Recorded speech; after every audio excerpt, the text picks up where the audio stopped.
Doña Amparo Díaz Ramos es abogada con especialización en victimología, violencia de género y menores. Ha sido desde el año 2000 hasta el 2009 coordinadora del turno de oficio de violencia de género del Colegio de Abogados y Abogadas en Sevilla.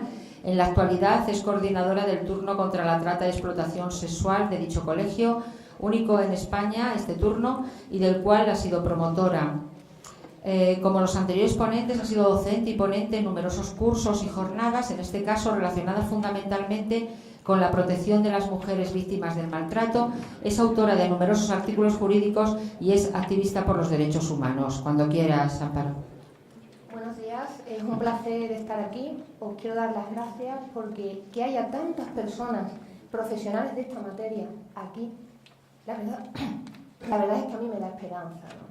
Yo acompaño a víctimas de violencia de género, estoy de acuerdo con mis compañeros anteriores, tenemos una legislación suficiente para hacer grandes cosas, pero os puedo decir que en la práctica las víctimas lo que sienten es que lo que se hace es muy poco.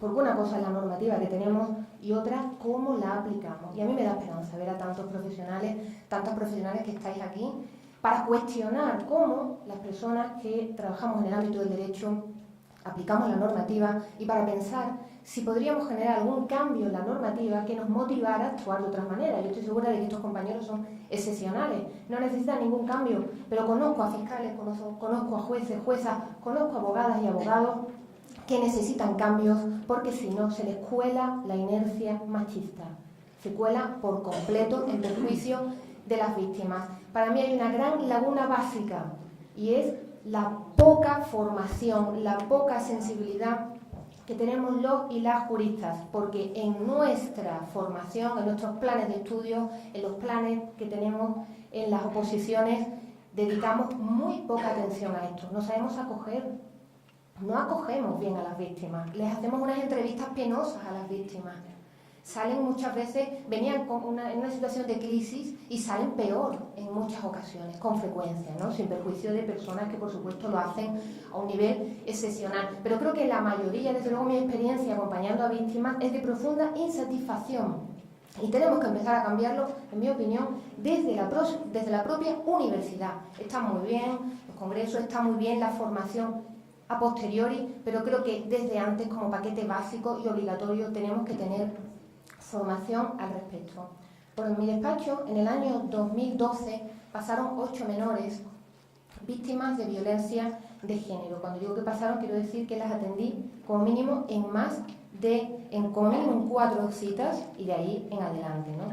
En el año 2013, 10 niñas. En el año 2014, por lo que vamos, 16 niñas. En ninguno de esos casos se denunció. Por eso no llegan al juzgado, claro, no lo puede ver, señor juez, no llegan. Yo las estoy viendo. ¿Y por qué no denuncian? Pues sí, evidentemente por vergüenza. También porque no saben cómo ponerle palabras a su experiencia. Son niñas, son adolescentes y lo que están viviendo es extremadamente complejo, les sobrepasa. ¿Cómo convertir eso en una denuncia? ¿Y cómo confiar en la administración de justicia? Una administración de justicia que hace muchas veces daño a mujeres adultas. Ojo, el mito de la mujer mentirosa. Si ya la adulta es mentirosa, ¿qué le podemos decir al adolescente? ¿Qué imagen le estamos dando al adolescente de lo que puede esperar de la administración de justicia? Yo creo que es una imagen que no las motiva a denunciar.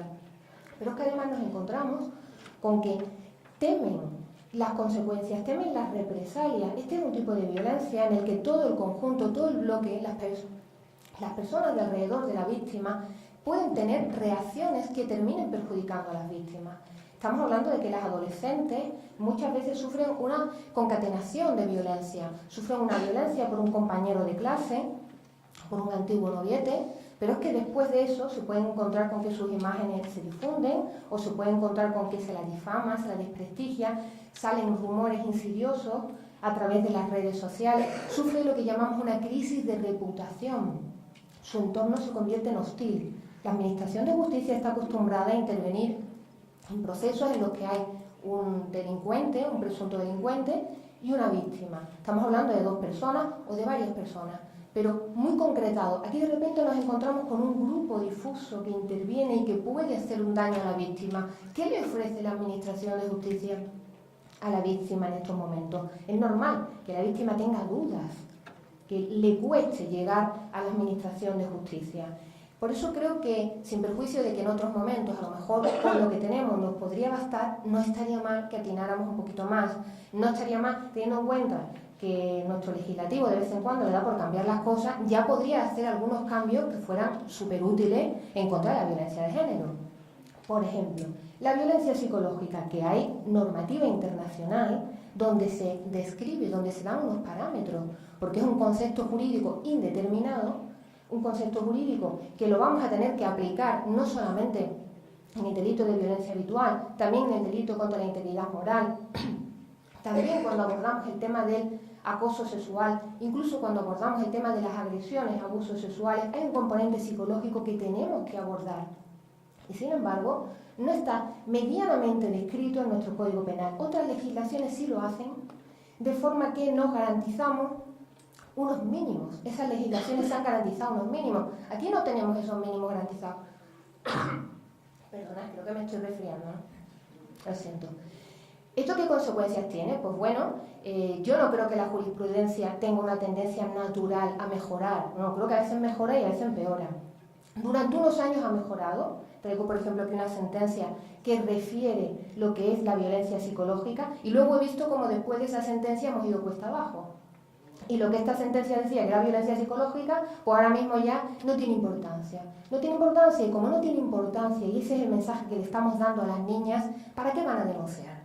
Si le estamos diciendo que no tiene importancia la violencia psicológica. La mayoría de las agresiones sexuales que sufren estas niñas no es porque le den una paliza y terminen en el hospital.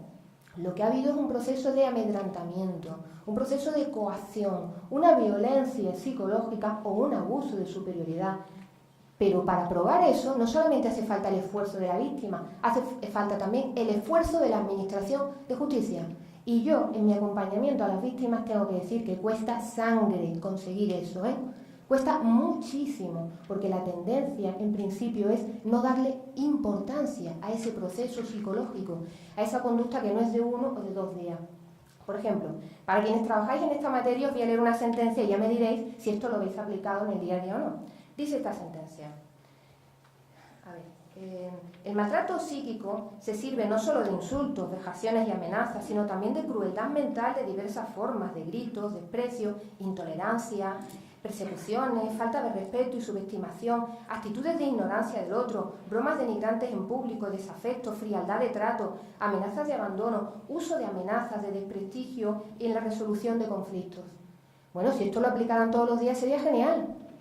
Pero es que hace unos cuantos años que esto no se aplica así. Hace unos cuantos años que a esto se le termina llamando, salvo que haya insultos e insultos graves, se le termina llamando simplemente conflicto. Y no se aborda lo que significa como violencia psicológica. No solamente respecto de la violencia en la pareja, sino también en los casos de acoso, el hostigamiento. Estoy de acuerdo, tenemos un tipo penal estupendo, el 173.1 para hablar del acoso en general, y tenemos además el acoso sexual tipificado. ¿Qué pasa? Que son conductas psicológicas, conductas que de manera individual muchas de ellas no tienen relevancia, pero para que se le dé la relevancia hay que hacer un estudio de la dinámica.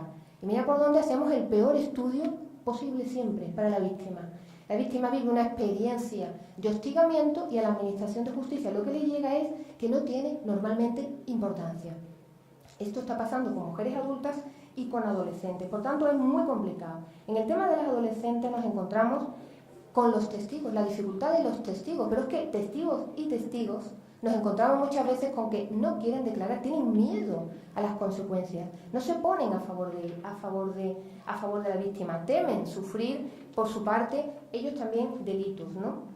Muchas veces nos encontramos con una intervención en materia educativa que no es buena, porque claro, en mi trabajo, si no quieren denunciar, ¿yo qué hago? Pues intento minimizar daños, intento elaborar un plan de seguridad para esa víctima que no confía en la Administración de Justicia, pero que tiene que conseguir protección. Y nos encontramos con que muchas veces el tema de orientadores o orientadoras no ven, no llegan tampoco, no tienen perspectiva de género, no tienen formación especializada en perspectiva de género, no captan lo que significa este tipo de dinámica y las consecuencias para las chicas. Rápidamente le dicen, pero tú ¿por qué te has metido en este lío? O sea, lo de él o la profesional que habla sin ningún tipo de reflexión es lo único que está garantizado para una víctima de violencia de género. No está garantizado el profesional súper especializado, súper especializada que le trata con total corrección. Lo que está garantizado es que antes o después va a tener un profesional, una profesional que sin querer le va a hacer daño. Y esto es muy triste. Y cuando un padre y una madre tiene a su hija en esta situación, se pregunta, ¿de verdad? ¿Cómo la llevo a la Administración de Justicia o no? Tenemos que cambiar, en mi opinión, muchas cosas para hacer visible esta situación y para ser capaz de proteger.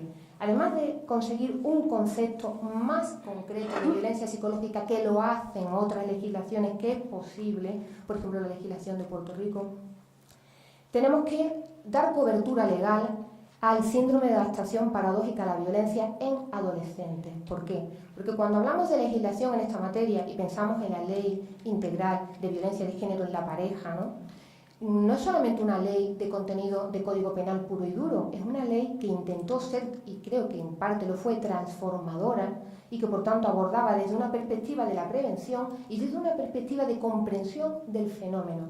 Bueno, pues aquí hay una cosa que se nos está escapando y es que las adolescentes no reaccionan iguales que sus madres. Las adolescentes, a la quinta vez que tú le has destrozado sus relaciones a través de las redes sociales, cuando se está pensando cortar contigo, ella también hace algo a lo mejor en la red social. Y ahora rápidamente se le dice a ella, es que tú has hecho lo mismo que él. Y no se analiza la dinámica, no se analiza que el comportamiento de ella ha sido reactivo a una conducta previa, ha sido un comportamiento en explosión, no tenía una dinámica previa de control. Pero de repente, las personas que hablan con ella le dicen, porque ella además te lo cuenta, me hizo esto, se hizo pasar por mí, se hizo no sé cuánto, ahora que yo ya me harté, y entonces cogí tal, ella te lo cuenta. Y entonces él o la profesional dice, ojo, esto ya no es violencia de género, esto es violencia bidireccional. Esto es como decir que te acaban de dar 8 patadas y tú escupes a alguien y te dicen violencia bidireccional. Bueno, sí, va. Ella también ha reaccionado con violencia, pero no me obvies toda la dinámica. Yo pongo, por ejemplo, lo que pasa con los delitos de trata, que son casos extremos de adaptación paradójica a la violencia. Está tipificado en el Código Penal, porque realmente, como dicen ellos, tenemos una ley buena y no sería necesario tipificar tantas cosas, pero como no todo el mundo la aplica, en la última reforma, en el 2010, se metió un articulito específicamente para decir, ojo, la víctima de trata que cometa delitos con ocasión de estar en una situación de trata, no se la va a condenar, porque en esa situación se tiene que adaptar a la violencia y en ocasiones va a tener reacciones que también podrían tener un reproche penal, pero que contextualizada podemos entenderlas. ¿Por qué no contextualizamos aquí?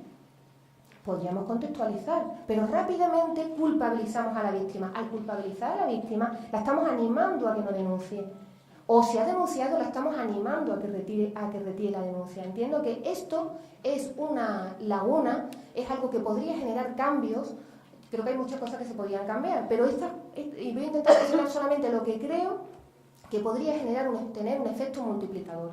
Lo siguiente que creo que podría tener un efecto multiplicador sería que en un texto normativo se refiriera de una vez que no tenemos motivos para estar todo el día cuestionando la credibilidad de las mujeres, porque esto ya me parece un poco denigrante. Es volver al pasado, cuando las mujeres no podíamos firmar contratos, cuando las mujeres no podíamos ser testigos porque teníamos o poca capacidad mental o poca ética. Aquí resulta que el agresor tiene presunción de inocencia y yo estoy totalmente a favor de la presunción de inocencia, pero no me parece nada acertado que se aplique la presunción de falsedad en la denuncia para las mujeres. Y eso se está haciendo con una cierta frecuencia, obviamente no por todo el mundo. Y se está tirando mucho de la doble imputación como forma de animar a la víctima para que se solucione fuera del juzgado la dificultad. Y la gente, la ciudadanía no es tonta, lo saben, porque ha habido casos además famosos que han terminado con, por ejemplo, imputando a la mujer por haberle dado un bocado en el culo al tío, que hombre, un bocado en el culo no parece que sea una acción de ataque, más bien da la impresión de que es defensiva. ¿Os imagináis a alguien que para atacar a otra persona se agache para dar un bocado en el culo? No, ¿verdad? Sin embargo, pues se plantea que puede corresponder una doble imputación. Este tipo de cosas me parece que hacen mucho daño. Creo que en el tema de menores estoy de acuerdo con el señor juez. La jurisdicción de menores es muy importante que tenga una intervención especializada, precisamente por el objetivo de recuperación del menor. Pero creo que tiene que incorporarse la perspectiva de género, porque si no, resulta que nos interesa el menor delincuente, pero la menor víctima nos interesa poco. Es decir, me parece que no tiene mucho sentido. Entonces es necesario que se comprenda las dinámicas de este tipo de violencia, que haya capacidad para una respuesta más rápida, porque es verdad que la respuesta es lenta, pero bueno, hemos conseguido en la normativa ordinaria una respuesta rápida, aunque no demasiado satisfactoria. Aquí también se podrían dar unos plazos, ¿no? Rápidos, para decidir el otorgamiento, no otorgamiento de las medidas de protección. Yo entiendo que a las víctimas les cueste mucho recurrir a la jurisdicción, teniendo en cuenta que lo que normalmente se va a adoptar es la libertad bajo vigilancia con unas medidas de seguridad, unas medidas cautelares de resultado dudoso respecto de la víctima. El resultado para el delincuente menor va a ser probablemente muy bueno porque va a ser educativo, pero respecto de la víctima hay una gran insatisfacción, ¿no? Entonces, en este sentido, creo que es importante que metamos la perspectiva de género en esta materia. Yo creo que ahora mismo, de los casos que he referido, de los 16 casos de chicas de 12 a 17 años, en todas ellas había una vulneración de su libertad sexual, en todas ellas. En algunos, penetraciones vaginales, anales, en otras no llegaba a eso, pero prácticamente en todas había relaciones sexuales, bien con violencia física, bien con intimidación. Ninguna terminó denunciando. Tengo que decir que en algunos de esos casos, el menor, estoy hablando de casos en los que el agresor también es menor, pero en algunos de esos casos el menor tenía menos de 14 años. Es que hay chicos de 12 años con capacidad para violar y que están violando. Entonces, esto también tenemos que ver qué va a pasar con este tema. Otra cosa que me está llamando mucho la atención es el fenómeno de las minibandas. Los chicos que quedan juntos para ir a cazar a una chica con la que tener relaciones sexuales.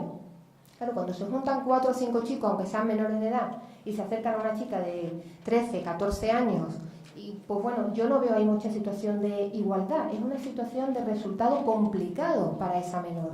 Creo que esto también es importante que lo abordemos, que lo analicemos. Creo que también es algo que estaría bien abordar en los centros, en las comunidades educativas, al hablar de la sexualidad, porque son prácticas que de vez en cuando se difunden con una alegría, como si no tuvieran ningún tipo de importancia, y creo que la tienen. Bueno, no me enrollo más. Muchísimas gracias por vuestra atención.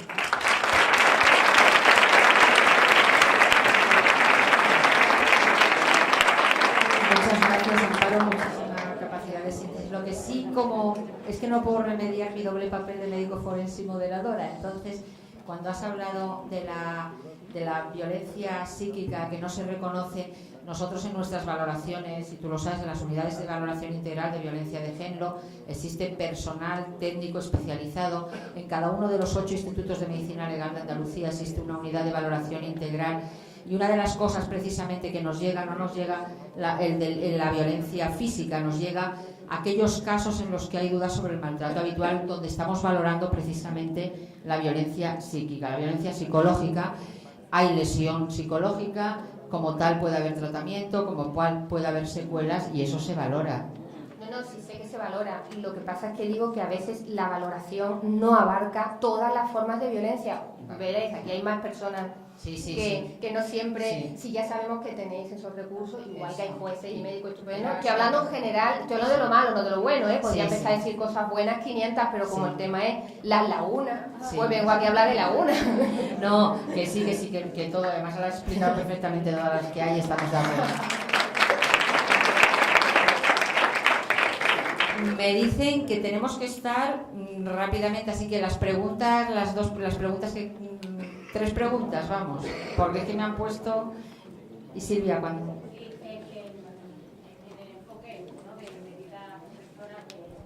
¿Cómo podemos hacer más y mejor por las víctimas? Pese a que es verdad que se hace mucho y bueno, ¿no? Pero en ese enfoque de más y mejor. no es muy jurídico lo que voy a decir, pero es muy importante a mi entender, ¿no? Y es cómo nos podemos acercar, es decir, entablar esa empatía con la víctima, cómo nos podemos acercar a ella a través del lenguaje. Y una de las cosas que asusta, y asusta a la ciudadanía en general, y asusta a quienes no tenemos una formación jurídica sólida, es el lenguaje. Y sobre todo, bueno, eso en cualquier edad, ¿no? Yo he podido conocer víctimas adultas que han hecho verdaderos máster, no solo licenciatura, sino máster y doctorado en todo lo jurídico, porque a fuerza de ir a juicio, a fuerza de declarar, a fuerza de tener que sobrevivir a esto, pues han estudiado y hablan casi que como un señor juez o una señora jueza, o un señor fiscal o señora fiscala o cualquier abogado o abogada, ¿no? Pero claro, eso asusta, ir a un juicio asusta, pisar un juzgado asusta, pisar una audiencia asusta, porque no suele ser habitual, no vamos allí como vamos a la frutería, y el lenguaje también asusta, ¿no? Entonces hay una experiencia que yo creo que es interesante de la Dirección General de Violencia de Género, que es la guía procesal traducida. Esa guía es un intento de traducir todo el lenguaje jurídico a un lenguaje divulgativo, para ayudar también a las víctimas a cuando tienen que enfrentar ese proceso, bueno, pues que sea en su lenguaje, que sea el lenguaje es un puente de acercamiento. Yo lo tengo que decir como periodista, como comunicadora, como divulgadora, y yo creo que ahí en ese trabajo personal, que no legislativo, hay mucho también recorrido y mucho por avanzar. Todos los que tenéis una especialidad muy, muy rigurosa y muy profunda, desde la Fiscalía, a los abogados y abogadas, incluso a los médicos y médicas forenses, hay que acercarse a las víctimas también a través del lenguaje, que en definitiva es quien construye puentes, ¿no? Y yo también quiero, bueno, aparte de dejar ahí esa reflexión, los tres habéis sido muy claros y muy pedagógicos, así que gracias para los que no somos juristas. Y luego otra reflexión importante también basada en la experiencia es que, bueno, desde el Instituto Andaluz de la Mujer se viene trabajando desde hace 2 años con víctimas adolescentes. Y también lo que son los prejuicios, ¿no? Pensábamos al principio que iban a ser sobre todo víctimas de violencia psicológica, y después de atender y tratar de recuperar a más de 100 niñas, a mí me gusta decir niñas porque es verdad que son de 14 a 17 años, nos hemos encontrado con que muchas, no voy a decir la mayoría, pero muchísimas, no son solo víctimas de violencia psicológica, lo son de violencia física y de violencia sexual. Por lo tanto, ahí hay ámbito de trabajo. Gracias. Sí, estoy de acuerdo. Una cosita, es que no quiero irme sin comentar que tenéis precisamente el programa de atención psicológica a mujeres de menores víctimas de violencia de género en el IAN, que esto creo que es muy importante, y no sé si hay incluso alguien, que... Perfecto.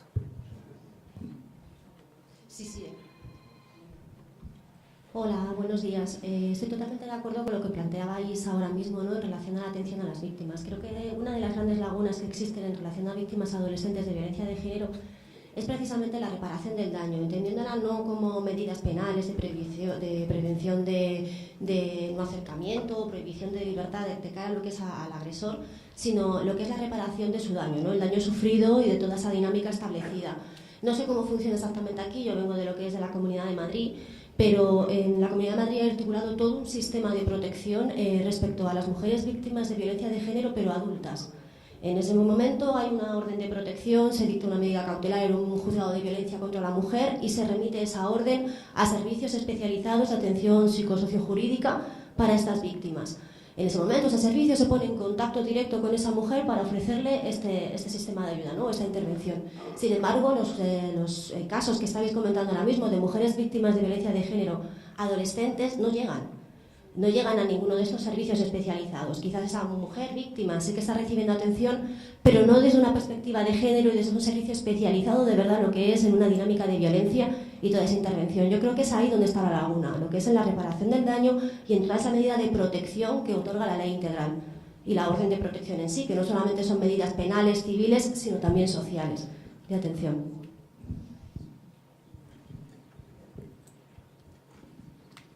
Contesto yo, que podéis contestar también cualquier miembro de la mesa, pero bueno, contesto yo.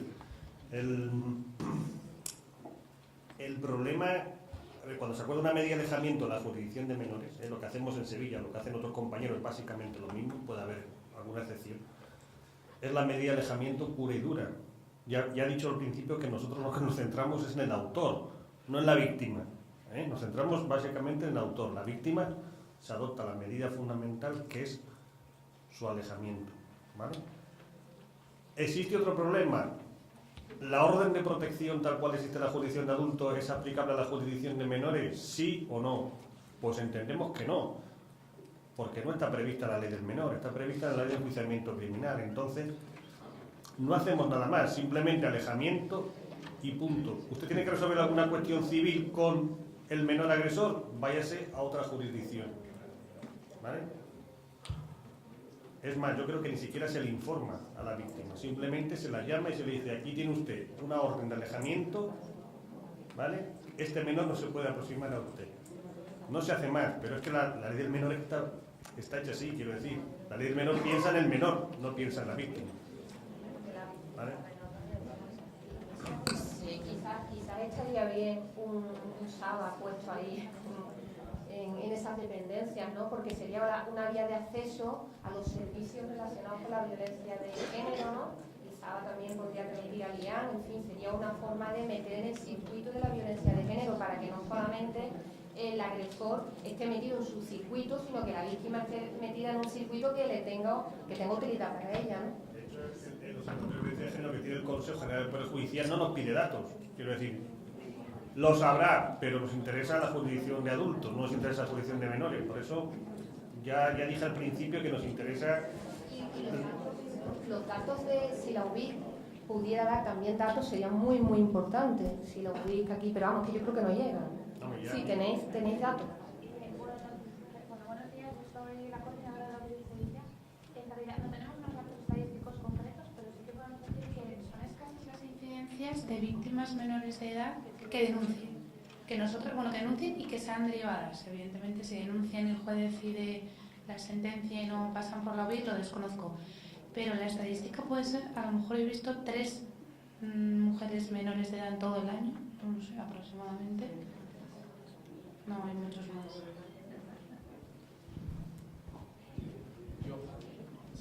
Yo creo que este es el sitio para hacer una propuesta, porque ¿dónde mejor que en un congreso, no? Hace, yo creo que 10 años, cuando la Consejería de Educación sacó la normativa que regulaba derecho y deberes del alumnado, una persona, me imagino que conocida por gran parte de los asistentes, Emilio Calatayud, se mostró contento pero sorprendido.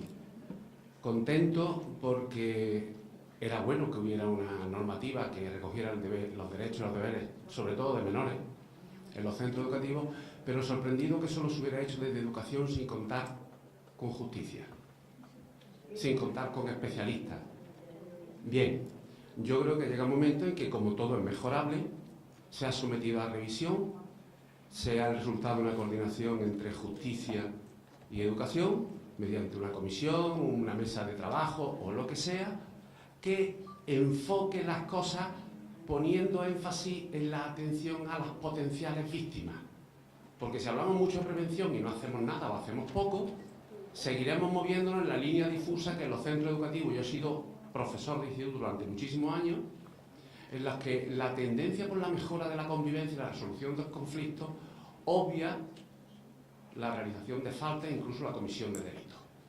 ¿Por qué? Por una mala entendida manera de abordar los temas, por desconocimiento, por una falsa buena voluntad. El caso es que el perjuicio a la víctima se produce muchísimas veces por el desconocimiento de personas formadores y formadoras que no alcanzan a ver más allá de lo que está sucediendo.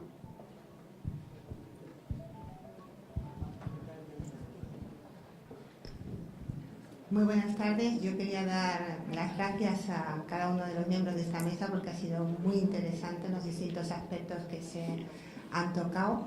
Y hablando de víctimas y también como he oído una pregunta en relación con la reparación, y puesto que el señor fiscal al inicio de su intervención pues me dejó un poco con la miel en los labios, ¿no?, acerca de profundizar un poco en esa reparación que él, por lo visto, pues ha trabajado mucho más.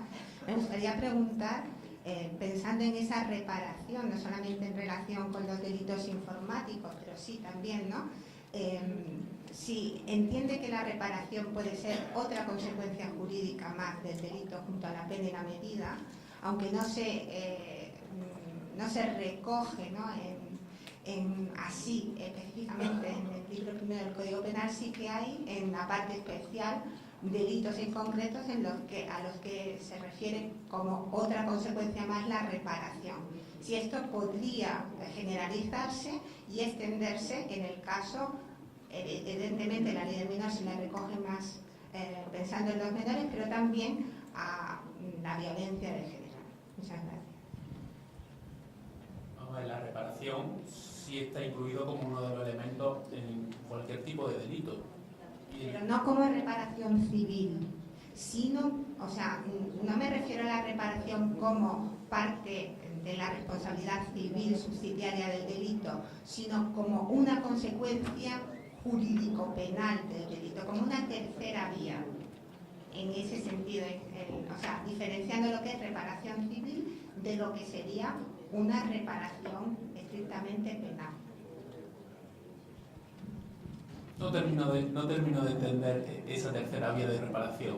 Es decir, la reparación del daño no debe ser solo civil. En teoría hay que conseguir una restitución del estado de las cosas al estado inicial, al momento en que estaba la víctima, en el momento o en la ocasión en que se produce la actividad que estamos calificando como delito. Otra cosa es que desde el punto de vista judicial podemos tener el medio como para reparar el enorme daño que se ha causado a determinados tipos de víctimas, pero la reparación debe ser total y completa, y la indemnización debe ser la última ratio, la última instancia. Es decir, la indemnización se recoge como lo que se da cuando no se puede valorar de otra forma el daño causado. Es decir, a un ejemplo absurdo, cuando no te pueden devolver la cosa que te han robado, te indemnizan. Cuando no son capaces de valorar exactamente cómo reparar el daño ocasionado, por ejemplo, un daño moral, un daño psicológico, lo único que hacen es valorarlo económicamente. Yo no alcanzo a comprender, y además quizás no estoy lo suficientemente formado para ello, la forma de reparar judicialmente el daño ocasionado a una víctima de este tipo. Y si me voy a la especialidad, por ejemplo, a una niña que ha sufrido durante años un acoso a través de las redes sociales, no necesariamente ya de género, pero un acoso por parte de los compañeros a través de las redes sociales durante 10 años. Ya es difícil llevarlo judicialmente, pero una vez que se lleva y se consigue, ¿cómo se repara eso? Yo creo que es una atención ya necesariamente y quizás desgraciadamente postdelictiva, postjudicial. Y ahí es donde tienen que entrar el otorgar, derivado de ese procedimiento judicial, todos los medios que sean necesarios para lograr esa reparación, pero ya extraprocesalmente, aunque derivado de la existencia de alguna condena. No sé si respondo exactamente a lo que he preguntado, pero es la única vía que yo encuentro. Yo quisiera comentar también algo, y es que me encanta tu reflexión porque me recuerda a otra laguna que yo veo. Y es precisamente una buena ley que diga cómo reparar esto, porque, por ejemplo, una chica que su reputación haya sido dañada cruelmente a través de las redes sociales, una condena que consista en que esa reputación tiene que ser rectificada a través de las redes sociales con cargo a la persona que la ha fastidiado, ¿vale? O que tiene que ser con cargo a esa persona el que eliminen todos los archivos, todas las imágenes que dañen su reputación, pues tendría una cierta utilidad. O sea, yo creo que sí que es verdad que tenemos que usar una cierta imaginación, porque aquí la forma de intervenir es distinta. Aquí, por ejemplo, con las redes sociales, el tema de la medida de alejamiento. Pero bueno, ¿qué medida de alejamiento vamos a ver? Si lo van a hacer todo por las redes sociales, si va a hacer suplantaciones de identidad. La prohibición de dejarse de comunicar va suplantando la identidad. Tenemos que buscar otras formas, ¿no?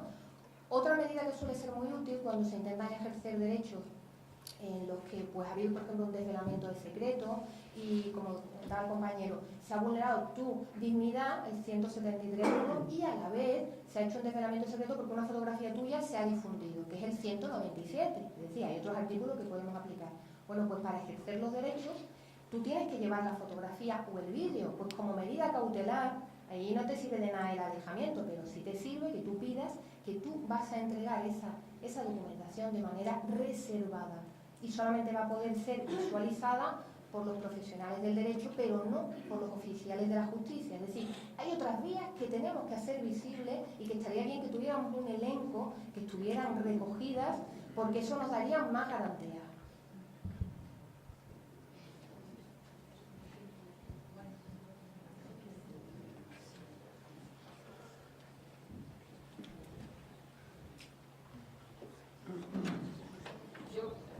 Que me van a reñir muchísimo. La última pregunta, porque hay 1, 2 y 3, ¿no? Yo no te había visto, perdóname. Verás. Hola, buenos días. Tú y luego ahí, ¿no? Sí, a mí al señor Rafael, señor fiscal, me ha llamado la atención al principio de su exposición que la falsedad de datos para abrir una cuenta de Twitter, Facebook, etcétera, etcétera, puede ser una falta de legitimación para retirar fotos colgadas en red. Es lo que yo he entendido, no sé si es correcto. Que puede darse esa situación. Es decir, obviamente para pedir que se retiren determinados datos referidos a un perfil, hay que empezar por acreditar que ese perfil es nuestro. No es una situación muy frecuente en la práctica. Lo he puesto como ejemplo un poco de la responsabilidad o corresponsabilidad parental a la hora de que los niños abran redes sociales. Si yo abro un perfil en una red social, obviamente si cuelgan una foto personal mía, eso es identificable sin necesidad de comprobar los datos de perfil. Pero si nos encontramos con una usurpación del perfil, lo primero que tendré que hacer es acreditar que ese perfil es mío. Y pensemos en un Facebook que contiene datos personales, una biografía, etcétera. Pensemos en otro tipo de red social, un LinkedIn o cualquier otro tipo de red social, que hay muchísimas, el High Five o redes sociales en las que solo se te hace preguntas, no contienen datos personales, no contienen fotos, en las que sí nos podríamos llegar a encontrar un problema. Y es que no puedo acreditar que ese perfil sea mío. Bien, y otra pregunta muy cortita para su señoría. ¿Las medidas socioeducativas se adoptan de oficio o tienen que pedirla a alguien? ¿A qué te refieres en concreto? ¿Tareas socioeducativas o las medidas en general de la ley? No, usted en su exposición ha comentado que cuando son actos de poca entidad se pueden poner medidas socioeducativas más alejamiento, ¿no? Sí, tareas socioeducativas más alejamiento. Vale. ¿Esas medidas socioeducativas las tiene que solicitar? Siempre las solicita el Ministerio Fiscal, que es, digamos, quien acusa en el procedimiento de menores, y si existe acusación particular en el caso de la víctima, la puede solicitar también él. Puede haber solicitado una más grave, por ejemplo, pedir un internamiento. Sí, pero mi pregunta es, si no se persona la acusación particular y el Ministerio Fiscal no pide nada, no se pone. Evidentemente, si no hay una acusación, principio acusatorio, no se puede condenar a quien no ha sido previamente acusado. Siempre tiene que pedir su condena el fiscal o la acusación particular. Si no hay petición de condena, el juez de menores ni el juez de mayores de oficio no puede acordar ningún tipo de medida. Aunque sea un acto de poca entidad, ¿no? Es que no hay acusación, tiene que haber alguien que acuse de algo. Pero yo entiendo que si llega a juzgado es porque hay algo, ¿no? Bueno, si llega al juzgado puede haber algo o no puede haberlo, tiene que haber un juicio. No, se lo digo a colación porque a mí se me han dado casos de madres que llegan desesperadas porque el niño está en una edad de 14 a 16 años que tiene que ir al colegio, el niño se levanta a las 12, el niño no va al colegio, se pone la denuncia, va a juzgado y al final le dicen, no, estas son cosas de poca entidad y al final se queda en nada, ¿no? Es que no ir al colegio, ¿qué delito es? ¿O qué falta es? Bueno, en este caso usted sería la madre, se estaría buscando la responsabilidad de la madre por no obligar la madre se supone que es mayor de edad, por lo tanto ya no está en la jurisdicción de menores. Sí, pero usted me entiende lo que... ¿Fumar porros es un delito? Hombre, si lo hace en la calle sí. Es una falta administrativa. Una falta administrativa, pues por eso está la administración, pero no los juzgados. Tiene que haber hechos que sean delito o falta, si no, no hacemos nada, porque ya dije que es una jurisdicción penal. Si yo no voy al colegio, bueno, pues será un problema tuyo y de tus padres, pero no de los juzgados de menores ni de la Fiscalía de Menores. Si tú fumas 3 porros en el parque todos los días, pues será un problema tuyo de tus padres y si te ve la policía una sanción administrativa, pero no es un delito, el consumo no está penado, lo que se pena es el tráfico. Hay países, por ejemplo, países, sobre todo los de que tienen una tradición anglosajona, que sí sancionan este tipo de medidas, porque creo que son una especie como de escalón hacia el delito. En Inglaterra, creo, se sanciona este tipo de conducta, pero en España es que no son ni delitos ni faltas, por lo tanto... Quiero comentar una cosa, lo que pasa es que en el protocolo de la educación o en vuestras normas sí que tenéis, cuando hay un caso de absentismo, tenéis que comunicarlo a Fiscalía, quiero recordar, y quizás por eso os genera tanta duda, ¿para qué tenemos que comunicar si luego finalmente esto se archiva? Yo creo que aquí hay otra laguna, que estamos pensando siempre en, se puede condenar o no condenar, y condenando educamos, pero hay ocasiones en las que a lo mejor no hay que condenar porque no llega a tener entidad, pero sí requiere una intervención específica de alguna administración, habrá que ver cuál. Entonces no tiene mucho sentido que te digan, pues cuando hay tantas faltas hay que comunicarlo a Fiscalía, si luego tal la Fiscalía no va a hacer absolutamente nada, y hay un problema de... Era por eso, ¿no? Por lo que comentabas, ¿no? Bueno, es que me dicen que a las 12 en punto tenemos que estar en la sala porque tiene que venir. Pero esta niña lleva desde el primer momento, así que sí que la voy a dejar a ella la última, ¿eh? Muchas gracias por lo de niña. Bueno, yo es que no quiero entretenerme. Yo voy más a lo práctico, ¿vale? Que porque la teoría yo creo que aquí todos la medio sabemos. Espero que me disculpen, yo no tengo facilidad de palabra como todos los que están hablando, pero yo trabajo en un municipio de 20.000 habitantes, no deja de ser un pueblo. Da igual la orden que se haga o que se cambie de colegio, es un pueblo, total, que queda todo muy reducido. No puedo estar más de acuerdo con la señora Amparo en que nosotros mismos ponemos las barreras y creo que no es sin querer por desconocimiento. ¿A quién no le ha llegado un menor que le ha dicho, me ha pasado esto? Y dice, ¿y tú? ¿Por qué te juntas con él? Y ya dice, ¿lo cuento, no lo cuento? Incluso los padres, creo que es la que me hace acercar a la realidad porque es lo que yo trato con las menores y con las mujeres de víctimas de violencia. En cuanto al señor Rafael, fiscal, darle las gracias porque ayer un ponente dijo que el sexting no estaba recogido, que no estaba tipificado. Yo creo que cualquier tratamiento indigno se puede recoger en el ámbito penal. Cualquiera, aunque no tiene que estar tipificado como tal, descrito. Y su señoría, preguntarle, yo tenía entendido que el atestado policial es aunque sea una mera denuncia, es de lo más importante, porque es donde se pueden recabar las pruebas. Preguntarle, ¿ha hecho usted referencia que una ceja se puede ver, que cualquier lesión física? Normalmente en menores, de mi experiencia, de mi pueblito, nunca son físicas, nunca. Son siempre psicológicas, son acosos, Entonces, para usted, una vez recibe el atestado, ¿tiene la misma importancia que yo le descargue el chat y lo adjunte al atestado un chat de WhatsApp, por ejemplo, la mensajería en la que está, no salgas de casa, estoy viendo cuál es tu última conexión? Todo eso tiene la misma validez de prueba porque usted ha dicho declaración de las víctimas, pruebas médicas y testificales. Las pruebas médicas in situ, si son psicológicas, no se pueden dar. La declaración de las víctimas, como bien ha dicho Amparo, son niñas. Tienen lo mismo Diego, suele pasar también, sí, por el mismo miedo. Yo te entiendo perfectamente, pero es que dije una cosa clarísima. El menor no puede ser de peor condición que el mayor. Y dije, el menor tiene todos los derechos fundamentales de un mayor de edad. Y es que me parece muy bien, si yo estoy completamente de acuerdo contigo. Pero si no te lo discuto, pero yo único derecho fundamental que conozco es la presunción de inocencia. Yo no conozco el derecho fundamental porque no existe a que la víctima está diciendo la verdad.